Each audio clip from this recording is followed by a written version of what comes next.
Então, muito bom dia. Como se recordam, ontem eu disse que ia fazer um voo intercontinental e, portanto, não sabia exatamente a que horas é que iria fazer o comentário matinal da Cor do Dinheiro. Bem, estou aqui em Maputo e peço desculpa, a razão do atraso é precisamente essa, chegar, a sair do avião, ir a arrumar as coisas e ir para o escritório. Tem o seu tempo e, portanto, peço desculpa pelo atraso que nós estamos a registrar hoje. Bem, por onde é que eu queria começar? Pelo período de ordem do dia, para congratular-me com duas coisas. Primeiro, dois miúdos portugueses que ficaram em terceiro lugar a nível mundial no cálculo mental, o que é uma excelente notícia. Segundo, uma profissional excelente, chamada Margarida Carvalho, que fez a melhor tese da Europa. Imagina só, utilizar a teoria de jogos para poder falar de rins e transplantes. Ora bem, excelente notícia também.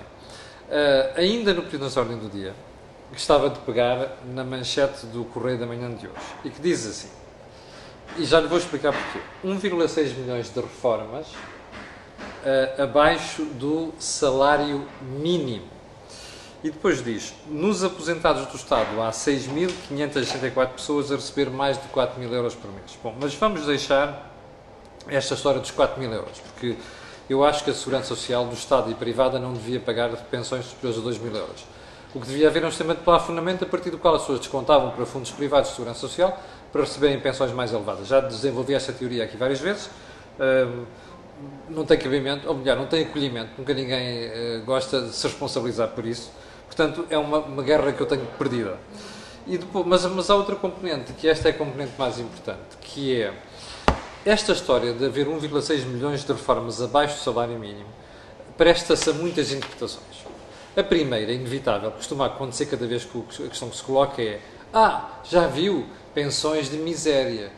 E como é que as pessoas conseguem viver com aquilo? Bom, há aqui um aspecto muito importante. Vamos deixar o populismo de lado, ok? Porquê é que nós temos pensões muito baixas? Porque houve uma altura da nossa história económica onde os nossos descontos foram baixos. E foram baixos porquê? Por duas ordens de razões. Uma, porque os salários de facto não eram grande coisa, mas essa não é a razão principal. A razão principal é outra.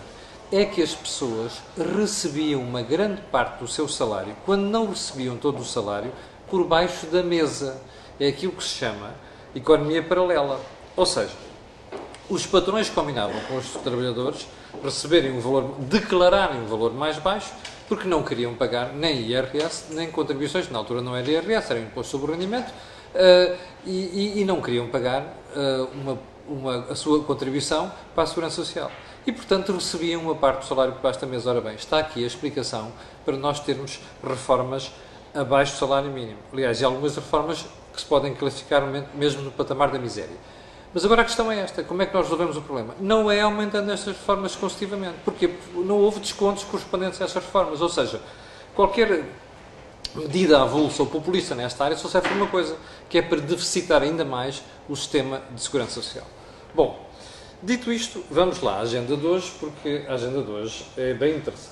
Então, por onde é que eu queria começar? Olha, primeiro ponto, o Bloco de Esquerda, que ontem veio dizer que queria reduzir aquilo que é o IVA que nós pagamos na eletricidade. E eu vou citar a nossa querida Catarina Martins. Ninguém compreende que a eletricidade continue a pagar a taxa máxima de IVA quando é um bem essencial e, portanto, essa é uma correção daquelas normas absurdas e penalizadoras do tempo da Troika que ainda falta corrigir. Espera aí. O tempo da Troika acabou em 2014. Catarina Martins, eu sei que a querida tem um jeito incrível para fazer de atriz, mas quer dizer, quem está aqui na plateia a ver não é estúpido. E nesta altura deve estar assim a perguntar: rapariga, deu-te um ataque de amnésia nos últimos 4 anos?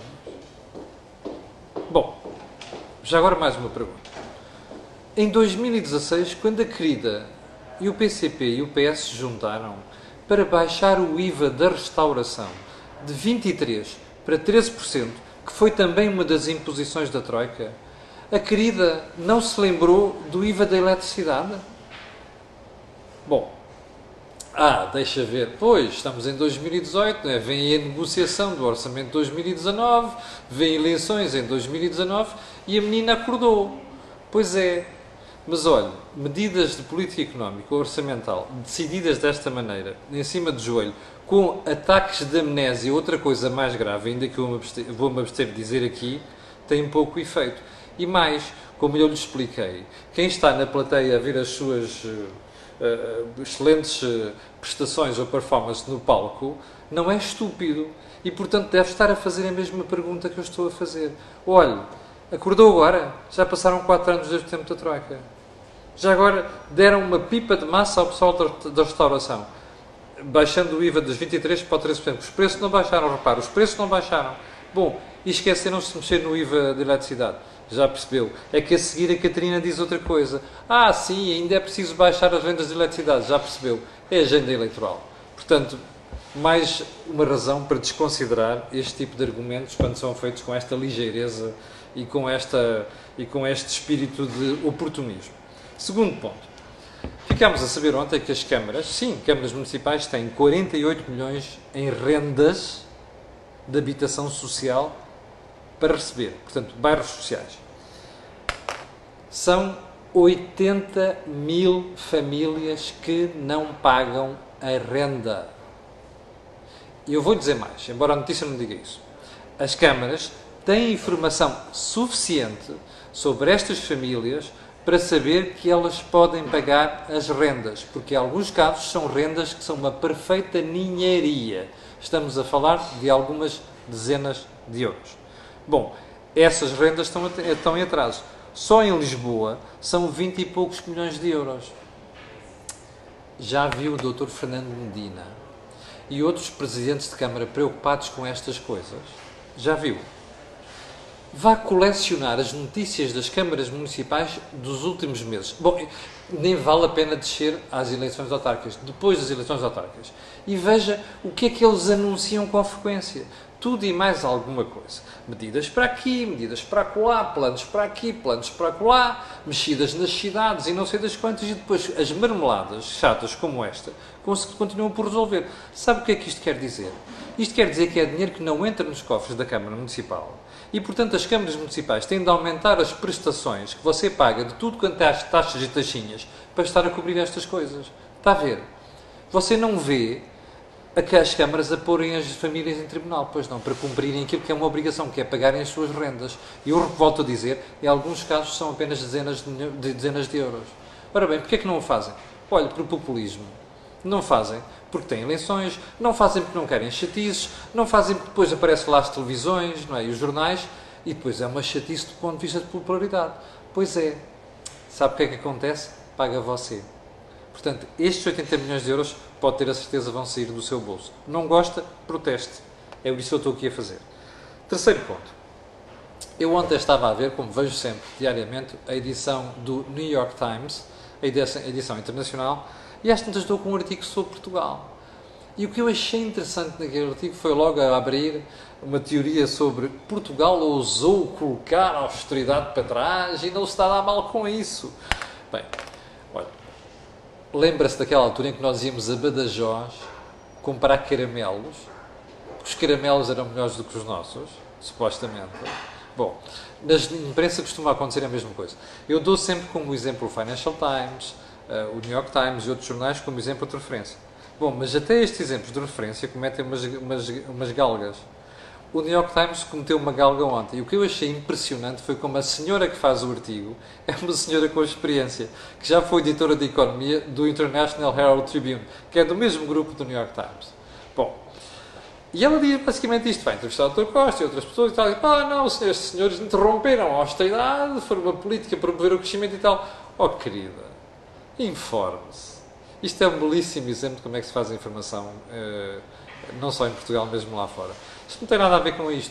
O ajustamento já tinha sido feito. Ou seja, a parte dura do ajustamento, que foi aquilo que preparar a economia para o crescimento, foi feita até 2014. Tal como foi feito em 83, 84 com o Dr. Mário Soares. Tal como foi feito em 78, 79 com o Dr. Mário Soares. Este é que é o ponto. A parte dura tinha que ser feita e foi feita. E, portanto, a história de promover o crescimento e não sei das coisas, isso só acontece depois. Primeiro ponto. Segundo ponto, é que esta história toda do crescimento dos últimos anos tem muito a ver com a melhoria das coisas lá fora. Olha, juros baixos, BCE a ajudar, crescimento na União Europeia, crescimento na Ásia, crescimento nos Estados Unidos. Ou seja, todos os astros, percebe? Aquilo, olha, alinharam ali. Todos alinharam. Isso acontece uma vez em quando. Aquela menina, pelos vistos, andou distraída. Mas eu uma vez disse a uma jornalista do New York Times, gostava de haver cá, por acaso era uma senhora, gostava de haver é quando a situação económica mudar. O que é que ela ia dizer? Bom, e assim como disse à colega dela aqui há uns anos, vou dizer para esta senhora, daqui a uns tempos, quando a coisa começar a dar para o torto, e já começou a dar para o torto, eu quero ver esta senhora aqui a fazer a mesma análise que fez agora sobre Portugal. O último ponto da conversa de hoje, eu tinha prometido ontem ler exaustivamente a entrevista dos feministas de finanças, que é para dizer o que é que eu achava daquilo. Bom, há um ponto muito interessante da entrevista que eu lhe vou citar aqui, que é para não haver mais pequena margem de dúvidas, ok? Bem, diz assim, a certa altura na conversa, o jornalista pergunta, então e como é que vai discutir a recomposição da carreira de docentes professores? E ele diz assim, em 2011, 2012 e por aí adiante, houve uma norma nos orçamentos que teve uma determinada consequência, atenção a este ponto, que não foi considerada inconstitucional pelo Tribunal Constitucional e que faz parte do enquadramento legal vigente. Seria muito complexo, até em termos de comparabilidade com os outros trabalhadores, o Governo reequacionar decisões legais anteriores. O que o seu Ministro das Finanças está a dizer é que é assim, o Tribunal Constitucional considerou constitucional aquilo. Portanto, nós não podemos mexer nisto. Faites la liaison. Está a ver? É interessante. É que quando dá jeito ao Governo, aquilo é tudo inconstitucional. Mas depois coisas difíceis, polémicas, o Tribunal Constitucional considerou constitucional, isto já dá jeito, é constitucional. Primeiro ponto. Segundo ponto, olha, daquela entrevista toda, e de uma entrevista que eu ouvi o Sr. João Dias da Silva, o Presidente da FNE, Federação Nacional de Educação, dar ontem à Rádio Renascença, à Carla Rocha, excelente entrevista, eu já tirei a solução. Lembra-se que eu disse ontem que tinha a certeza que esta coisa ia ficar resolvida a tempo das eleições. E não tenho dúvida nenhuma. Então vai ser assim. O que é que disse João Dias da Silva ontem? Nós não exigimos que seja tudo este ano. Pode ser faseado. Por menor ainda mais interessante que o faseado. Lembra-se, já tínhamos falado disto há várias semanas. Até pode passar da próxima legislatura. Repara, a próxima começa em 2019. 4 anos, 2023. O que o João Dias da Silva está a dizer, isto pode ser feito para várias legislaturas. Voilá. Está a ver qual é que vai ser. É só fumaça. Como dizia o Almirante Pinheiro de Azevedo. É óbvio que isto tudo aqui, aquela bravata do Ministro das Finanças, foi apenas uma forma de marcar posição negocial perante os sindicatos. E foi com conhecimento e articulado com o Primeiro-Ministro, não tenha mais pequena dúvida. Em setembro, aquela comissão de apresentar resultados, você vai ver se não vou arranjar uma solução faseada no tempo. Você perguntará, e depois haverá dinheiro? Não sei. Mas olha, não era o Keynes que dizia no longo prazo estamos todos mortos? Já agora, você acha que o Primeiro-Ministro António Costa tem a certeza que vai estar no poder depois de 2023? Eu quero lá saber disso. Ele quer tirar o problema mais para a frente para ter maioria absoluta em 2019. Essa é que é a jogada. Portanto, está a ver, é só fumaça. Aquelas ameaças aos sindicatos, é só fumaça. O acordo está mais do que pensado entre os sindicatos de professores e do Governo. Se eu me enganar, daqui a 2 ou 3 meses pedirei desculpa. Bom, vou ficar por aqui hoje, até porque tenho muito trabalho ainda para fazer em Maputo. Voltarei amanhã, às 8 da manhã. Aí sim, não iremos falhar muito o horário das 8 da manhã. Fico por aí. Foi um prazer tê-lo desse lado. Já agora coloquem um gosto e faça partilhas nas redes sociais. Muito obrigado e até amanhã.